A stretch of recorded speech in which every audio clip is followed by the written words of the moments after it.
What's going on, guys? Wes Bryant here, NFL Draft right around the corner. We're talking about some of the top prospects coming out of the ACC.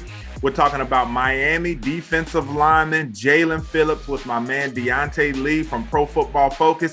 Deontay, what type of grade do you guys have on Jaelan right now? So he's at an 86.6 overall defensive grade. He's in the top 25 in run defense and pass rush grade specifically. So we're talking about a versatile guy who can be productive in all phases of playing defense.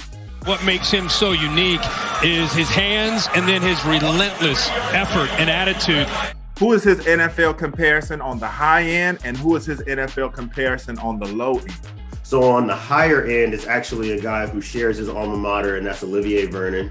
That's somebody that I think that he comps pretty well to in terms of play style, size, speed, things like that. On the lower end, kind of the mid-tier, middle ground, I have him as like a Chase Winovich type, that secondary pass rusher, guy who plays with great effort and is a plus player both in the run game and getting after the quarterback. Which NFL team or teams would be an ideal fit for him? So my range for him is early second. He may stretch into the late first because this is not a very deep edge rusher class. So the first team in terms of the first round that I was looking at would be the Cleveland Browns because they do need a secondary rusher. He is battling with some of the Penn State guys like Jason Owens' athleticism and upside. So I know that he's been climbing. So I think that's kind of the range he's looking at on the high end. Ideally for him, though, I would say early second with the Jacksonville Jaguars.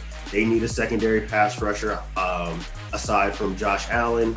And I do think that even though they did invest in the first round with K'Lavon Chaisson last year, I think they've got to be looking at that secondary pass rusher spot as a place where they need to continue to add.